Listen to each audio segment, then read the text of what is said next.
Hello boys and girls, welcome to my channel. I'm the Obscure Angel PT, and for today what I have in here it is the Jurassic World Evolution. So this game it is developed by the Frontier Developments, and they are using their in-house Cobra engine, the engine that they created for games like Planet Coaster, which they are the developers of.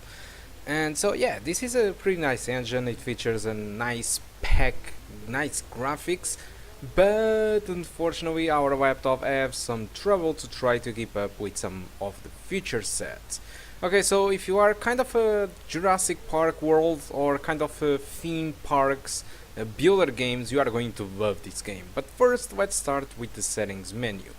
So for this video I will be using 960 by 540. If you want to know how to create this custom resolution, check on the description of the video.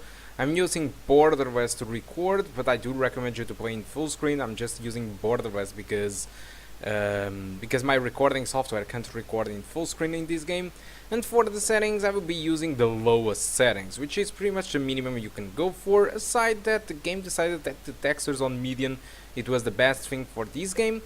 Also, it is using upscaled TAA. This upscaled TAA makes the game much more lightweight than playing without anti-aliasing. So basically it applies TAA but reduces the rendering resolution, so you are going to find the game a little bit more blurrier, but there are no shimmering or aliasing on the game.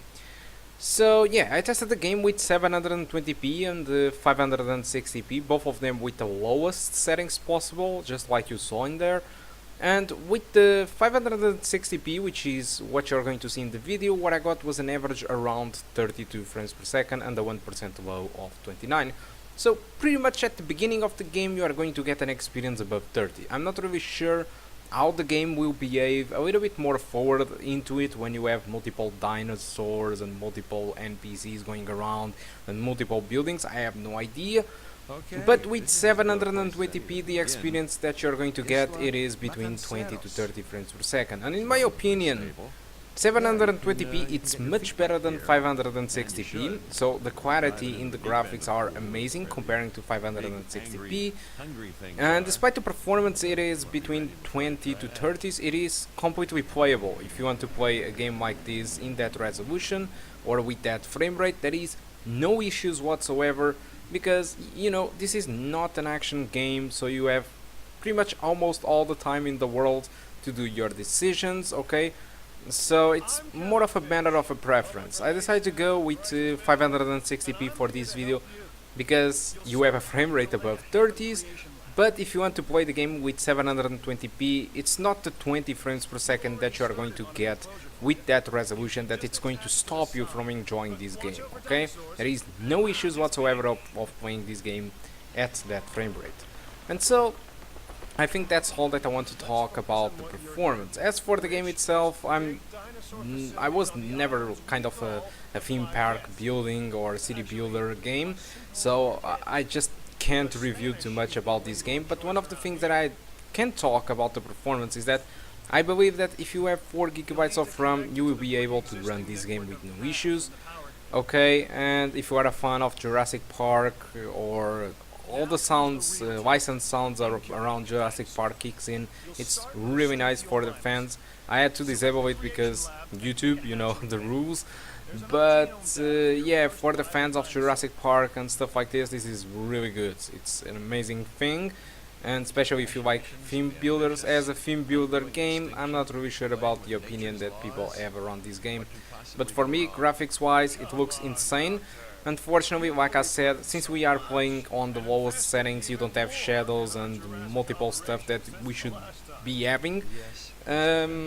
But yeah, you still get a lot of vegetation when you see the close-ups of the dinosaurs, like in this scene. And a little bit more forward on the video, you can actually see rain kicking in. There is multiple weather effects that happens, like starting to rain, starting to get a cloud weather. You can see the wind affecting the grass. So there are multiple nice stuff on this engine that I wasn't really expecting for the type of game that it is, okay? So guys, that's all. Hope you keep enjoying the rest of the video, and I do hope to see you soon. Goodbye.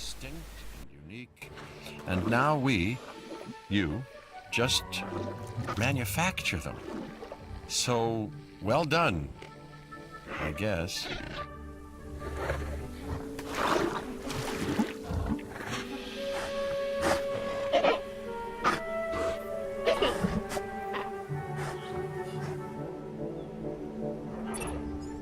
The Hammond Foundation has three main areas of interest: security, entertainment, and science.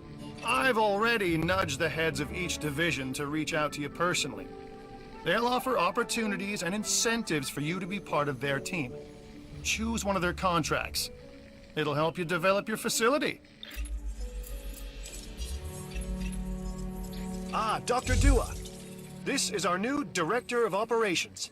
I'm aware, Cabot. I'm Dr. Dua. I run the science division of our operation. Okay, you're going to need to build your reputation in the science division. Not easy with me around, but you'll manage.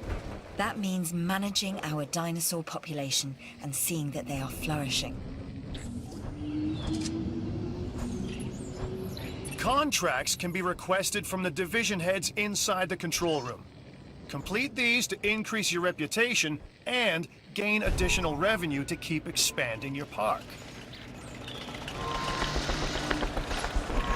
So, one more thing. Your reputation.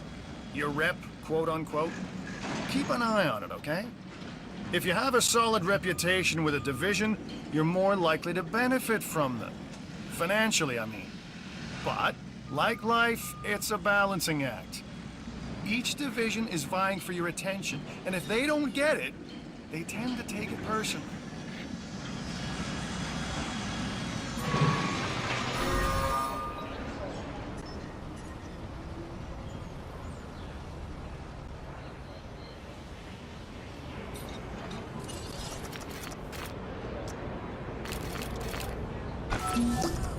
People think money makes the world go round, but they're wrong.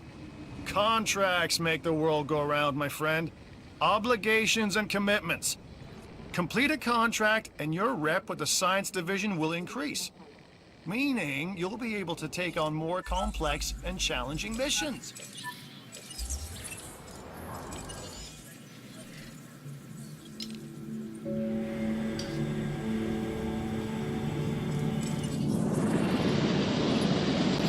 Good! Your first expedition team is out.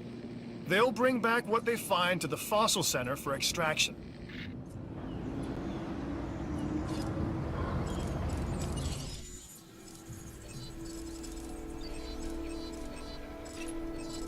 Your job is simple, really.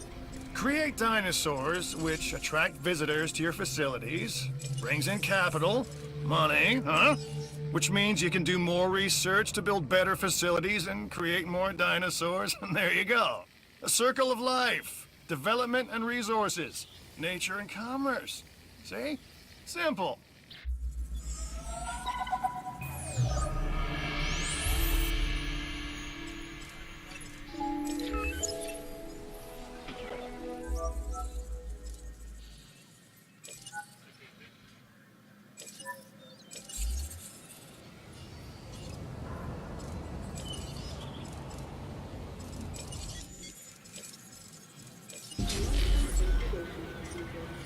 Stand by.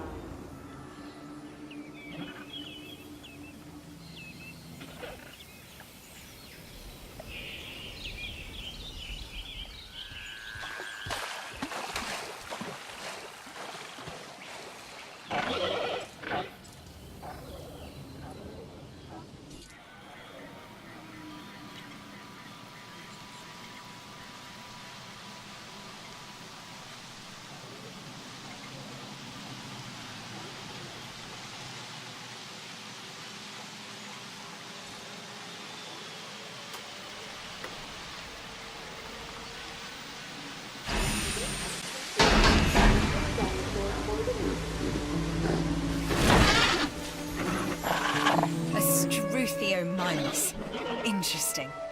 Another dinosaur that furthers the case of a direct linkage to our modern birds.